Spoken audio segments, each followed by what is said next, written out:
We decided to go ahead and give you guys an update on what's going on the west side with the 4-8 process. Myself, Tina Hansen, and the principals, the 4-8 principals have worked extremely hard over the last 2 years getting this in a place where we're ready to go next fall. It's been a lot of work. We worked hard with the executive team as well. It's been a team effort, and I'm very excited and also proud of what we've accomplished. We still have a few more details, and we probably will all the way up until day one. However, I think the teachers and we're all seeing this come together. Not taking anything away from the other parts of the referendum, but I really feel that this is going to be the most exciting thing moving forward. I think this 4-8 these 4-H schools are going to be the heart and soul of the district. And it was a great idea to make these age groups on both sides of town smaller. And I think we're going to present some things where you'll be able to see the benefit to our students academically and also in some of the things they can get involved in afterwards. You can probably tell by the font that the color of the font that Mr. Bosco put this together. It's in red, McNeel Lancer colors, but I'm going to forgive him for that. So he's going to talk and bring Mr. Bosco up. He's going to talk about the start and end times. Good evening, and thanks for having us tonight. I think one of the big questions that parents have had, and it's been out there quite a bit, is when are our students going to be coming to school and leaving school with the 4-8 schools, and how's that going to work with the pre-K to 3s? As you can see on the slide, all of the pre-K to 3 schools will be a 7:50 start time. They'll be releasing at 2:55, and that'll be Converse, Hackett, Gaston, Robinson, Maryland, Todd. And then the 4-8 intermediate schools on both sides of town next year, our start times will be 8:35, which is 35 minutes later than it currently is, and then we'll be releasing at 3:52. District did a survey last year to ask parents what they were looking for as far as start and end times, whether we wanted to stagger the intermediate, and it came back pretty even in terms of what they were looking for. So we ended up staggering from the pre-K to 3. And as we were looking at start and end times, we're really trying to figure out ways for us to provide services and opportunities for parents and families so that kids can be dropped off even a little bit before that, 7:45-ish. And then we have a lot of program that goes till 5 right now, so that those working families have an opportunity to have, make sure that their students are in a safe place and taken care of throughout the day. And as we look at those beginning before school and after school opportunities, we're talking with the Boys and Girls Club and different agencies around town to figure out what kind of resources they have to come into the schools, provide programming with us, and then also what can we do within the buildings. Now I'll turn it back over to Trey to talk about curriculum and program. A couple of things when we talk about curriculum and programming, we wanted to keep the good things that are going on at 4-8, but also at the same time we don't want it to be two schools within a school. We want those schools to we want the 4th and 8th graders to be part of the same system, the teachers to be part of the same system. So it's been very exciting and challenging putting those things together. For 4th and 5th grade, pretty much we have a longer day now. Right now, 4th and 5th graders are dismissed at 2:51. With this new day, the teachers are going to have the kids longer, which is kind of bittersweet for them. They have a longer day. But at the same time, we really don't have enough time as it is right now to get everything done that we're asked to do instructionally. When you're talking about a 60-minute math block, you're talking about at least a 90-minute literacy block. We added 60 minutes of writing this year. We have a number of other things that the teachers are asked to teach with second step and some of the other things that came down this year. We really do need those extra minutes and also probably a few more, honestly. But this is going to make that easier also with the intervention times, the intervention blocks. 4 or 5 will be better served with this extra time. The curriculum will still be the same. We'll still have, as of right now, the balanced literacy that's been in the district for years, also the math investigations, and also new science curriculum is coming down. Social studies and science will have their own blocks of time, which right now it's tough to find time to teach those two subjects at fourth and fifth grade, but they will have their own blocks of time as we go forward for fifth grade. And then sixth grade has been the challenge. When we're all meeting, we have secondary people and also elementary people. Our goal is to make this a more elementary feel. That's what we wanted to do, and we are working on doing that. What that specifically is going to look like still up in the air. We're having there'll be a meeting on Monday when we finalize those decisions. But it has been very interesting conversations on both sides, and I think some good things are going to come out with sixth grade. That is the transitional year, no matter what. That is, if we're talking about how it is now, that's the first year of middle school, and even in this system, that's the middle year before they get to seventh and eighth grade. So they do 2 years of 4-5 and 2 years of 7-8. Sixth grade is the middle year. So no matter how we get around it, that's a transitional year, and that's the year that I think we need to keep in mind as we move forward, and also have discussions about and how that works. But there's some great ideas out there, and we're still meeting on that. Seventh and eighth grade will be the same. How we're set up, it'll be departments. You have a science teacher, a math teacher, a language arts teacher, a history teacher, and those type of things. One of the things I'm very excited about, and I got the opportunity to meet with the music department at the high school on Friday, and also the elementary music teachers, is how we're able to service a lot of those programs with this 4A model. Right now, and it's not the fault of anybody, we just don't have time to really service a solid band program in fifth grade.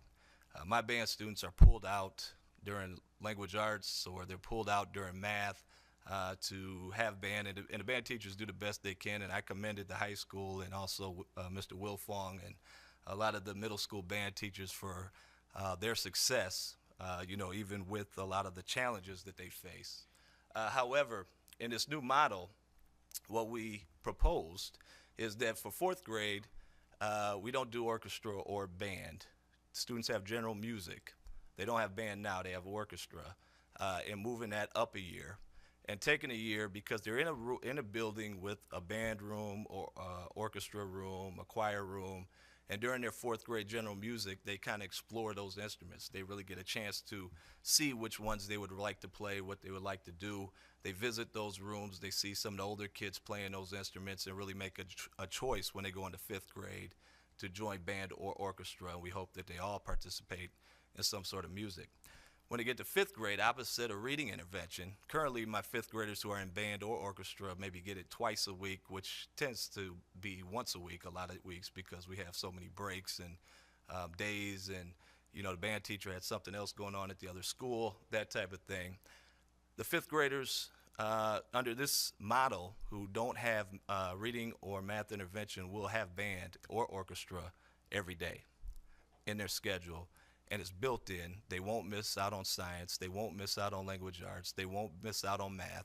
It'll be built into their schedule. So that's one plus about this 4-8 schedule that we don't have at the 4-5s for our music department, which is already extremely strong. If you notice about the recognition they got tonight, to make that stronger. And we hope that we get more kids involved. A lot of kids aren't able to do it because it requires such a commitment after school or before school.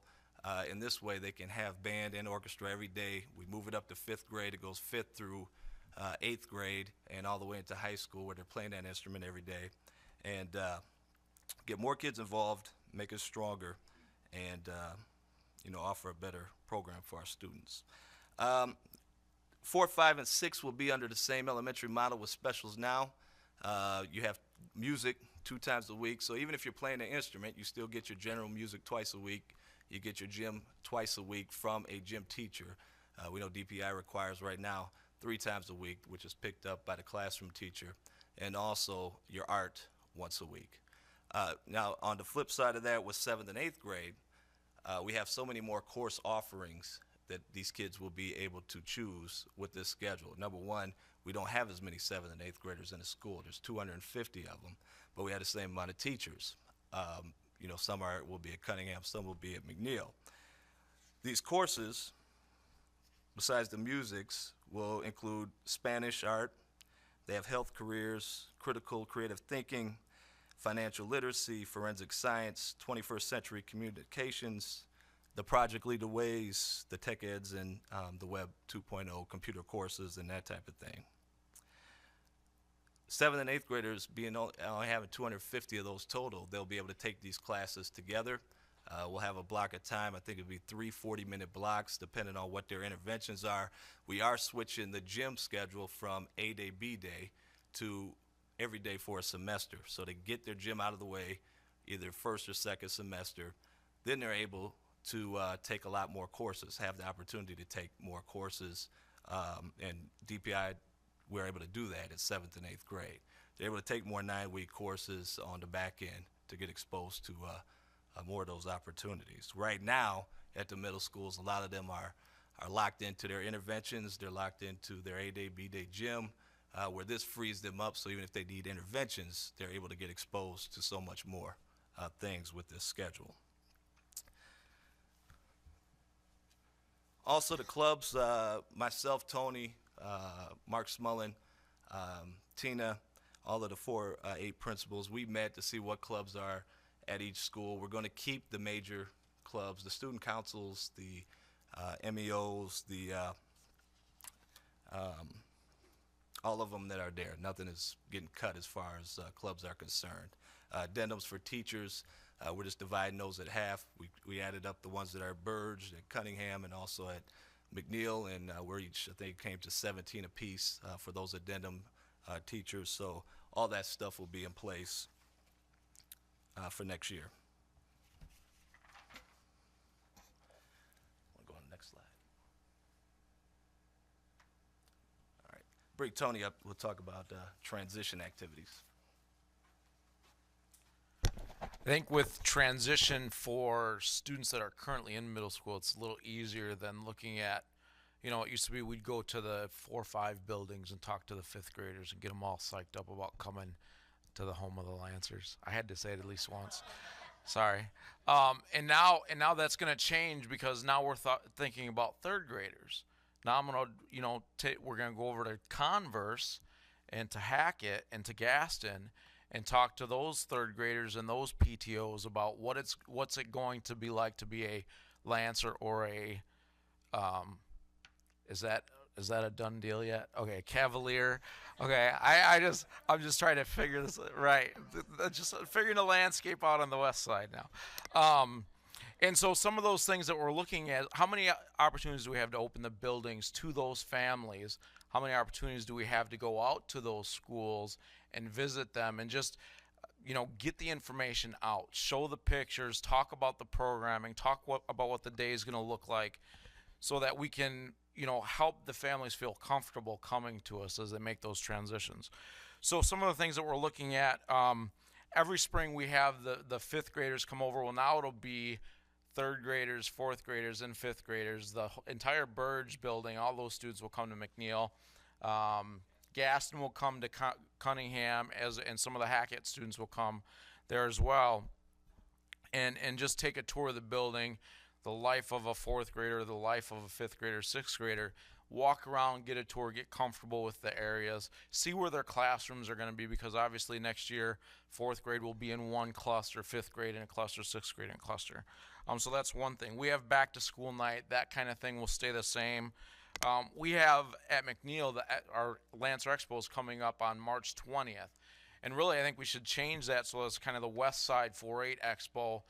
Cunningham will be there. They'll have some booths and informational things set up so that everybody from the west side of town that's going to be a 4-8 student next year can come and kind of get a sense of where things are going to be. We've already had one informational meeting with parents earlier in February. We have another one coming up March 6th at McNeel at 5:30.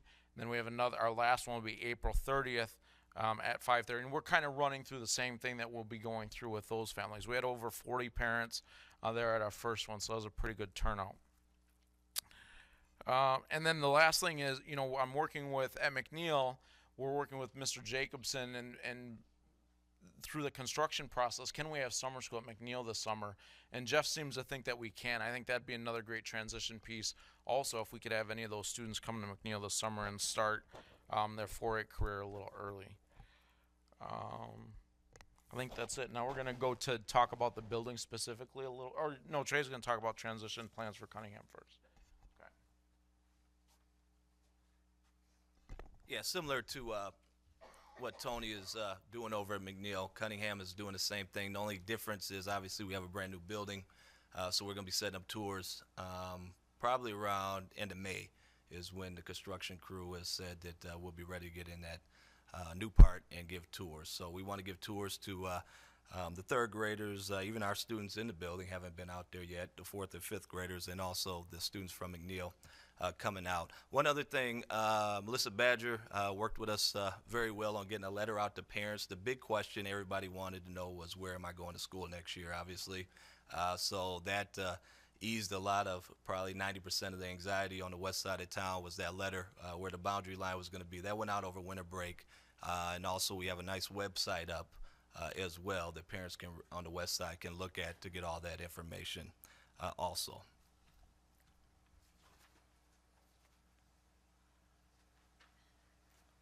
I'm sure that the board has seen these plans before, and they're taking shape. We're still looking at how we can help the Burge staff come over to McNeel. We had our first 4-8 McNeel staff meeting on Friday during our professional development, and just having the opportunity to actually sit down as a family and start working through those, that culture development, that's going to be critically important to really, launching this thing well. And that staff, the Burge staff, is anxious to see where's my room going to be next year, how am I going to arrange my furniture, those kinds of things.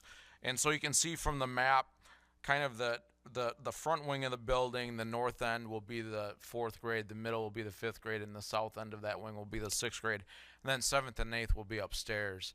It's a pretty clear delineation. The only time that the 4, 5, or 6 students would go upstairs would be for art. Would be the only time they'd go upstairs. That's really the only exploratory that they'd need to go up there for. And one of the things I'm learning about the 4, 5 is you walk with your teacher wherever you go. So that's going to be something to get used to. And then we're talking about things to entrances is our next big kind of thing to tackle as far as the 4, 5, 6 and how parking is going to be arranged and traffic drop off, those kinds of things. But we're working on that stuff pretty intensely right now. So Trey.